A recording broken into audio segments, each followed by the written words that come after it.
they'll be really big for a while. And after that, I don't know.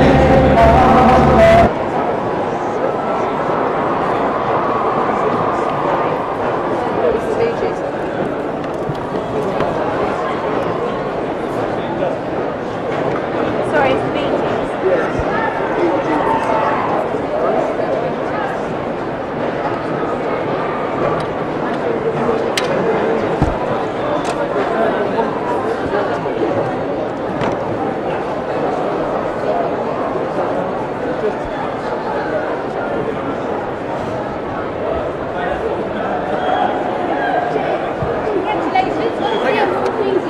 Everything. It's a very, very good award. I mean, it's something that you don't expect. You really don't.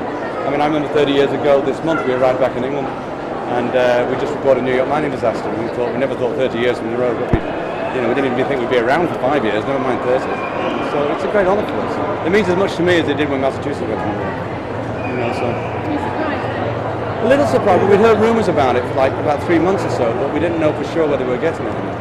So when it happened, it was like we got the American Music Awards last month, we got the International Award, and we've got the World Music Awards coming up in Monte Carlo. They're giving us a lifetime achievement and inducted into the Rock and Roll Hall of Fame in May. Yeah, the album comes out next month.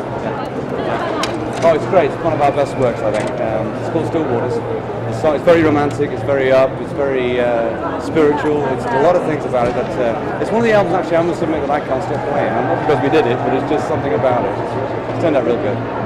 So proud of that. Thank you. You're not worried that there's any lifetime achievements towards the people that want to push you out there? No, I think it's hard to get off. No, I think it's just something that every group I think would probably dream of having. Because there's not many groups that stand around the test of time. So in a way it's like saying thank you for everything you've done. But there's still more to come. You're not there in sales with the Beatles and the Stones. Did you get any recognition?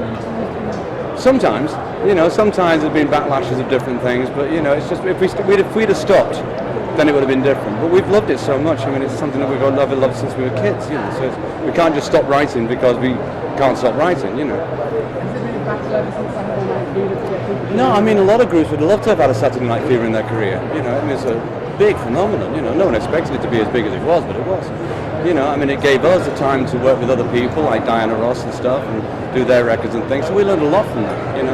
So I think everything's meant for a reason in our lives. And that was one of them. Well, we didn't actually perform alongside. No.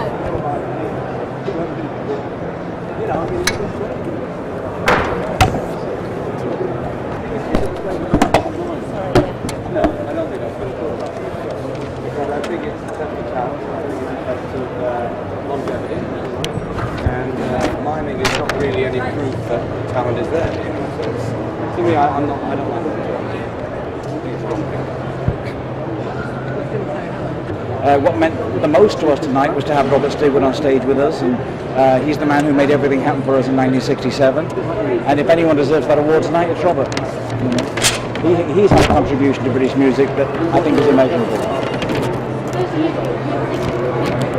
No, not in our wildest dreams.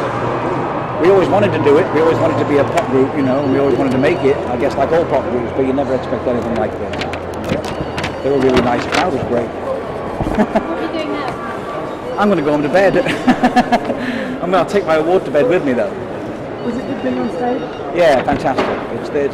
It's the best time for us. All the other stuff is fun, but being on stage is nothing like it. Now this is kicking off the first ever complete world tour, is that right? Well, this is just a one-off. The real world tour starts in September in America, and probably will be Europe closer to Christmas or the New Year. Now you're in the charts for the first time in 3 years. Is that just as much fun as it was earlier? It's as much fun as it was the very first time. We've had a few lean periods in our career, and we've called it the wilderness quite often, and in fact the media has called it the wilderness quite often. So it's very fulfilling at this point in our lives to sort of be in the charts again. It's wonderful. Now your brothers have done 30 years in the business. Any advice for Noel and Liam Gallagher? They can't seem to get through 3 years in the business.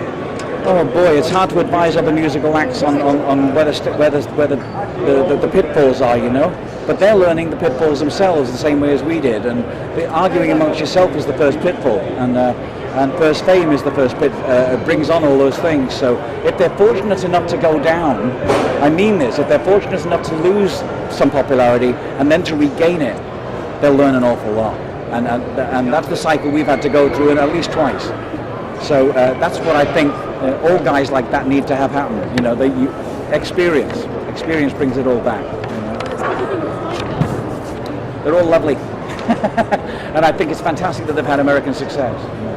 It's a great thing. Oh yeah, more all-girl bands. You know, I love women. What can I tell you? Yeah.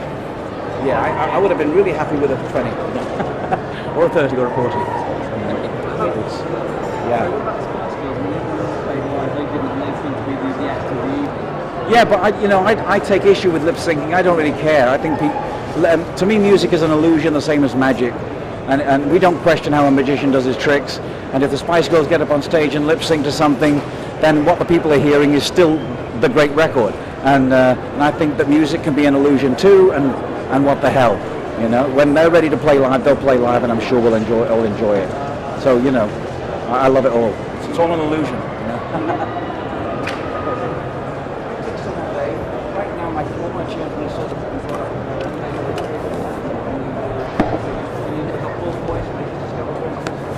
It's all of them.